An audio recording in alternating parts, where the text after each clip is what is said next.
کچھ زنانہ ٹائپ لوگ ہوتے ہیں نا، خواتین کے پاس جا کے بیٹھ جاتے ہیں. اس طرح کچھ خواتین ہوتی ہیں جو روزانہ 2 گھنٹے کے لیے گھر سے نکلتی ہیں، کبھی اس خاتون کے پاس بیٹھیں، کبھی اس خاتون کے پاس بیٹھیں، اور لگائی بجھائی کا عمل کیا اور واپس کئی گھر اجاڑ کے آ گئیں. بیوی سے کہا کہ تیرا شوہر تو تیرے ساتھ بہت زیادتیاں کرتا ہے، اس کے اندر تو یہ خرابی ہے، اس کے اندر تو یہ خرابی ہے، اس کے اندر تو یہ خرابی ہے.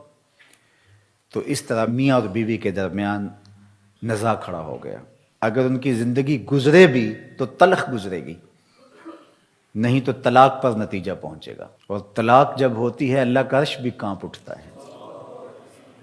یہ کوئی چھوٹی بات نہیں ہے. شیطان پانی کے اوپر تخت بچھا کے بیٹھ جاتا ہے اور اپنے چیلوں چانٹوں کو بھیجتا ہے کہ جاؤ ابن آدم میں بدکاریاں پھیلاؤ.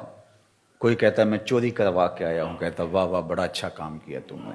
کوئی کہتا ہے میں ڈاکہ زنی کی ترغیب دی فلاں شخص کو اور اس نے ڈاکہ کیا، وہ رہزنی کے کام پہ لگ گیا، کہتا تم نے بہت اچھا کام کیا. ایک کہتا ہے کہ میں یہ کیا، میں نے یہ کیا. وہ سب کو داد و تحسین سے نوازتا ہے. لیکن ایک شخص آتا ہے کہتا ہے کہ میں میاں بیوی کے درمیان اختلاف کھڑے کیے اور آج طلاق واقع ہو گئی. تو شیطان اٹھ کے کھڑا ہو جاتا ہے اور باہوں میں سمیٹ لیتا ہے، کہتا ہے کام تو نے کیا ہے.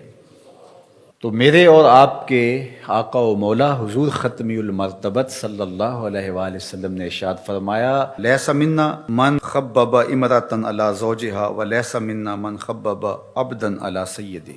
جس نے بیوی کو شوہر کے خلاف ابھارا یا غلام کو آقا کے خلاف کیا، فرمایا ہمارے ساتھ اس کا کوئی تعلق نہیں ہے.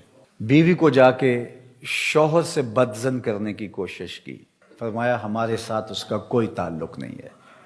میرا دین چغل خوری کا دین نہیں ہے، میرا دین محبت پھیلانے کا دین.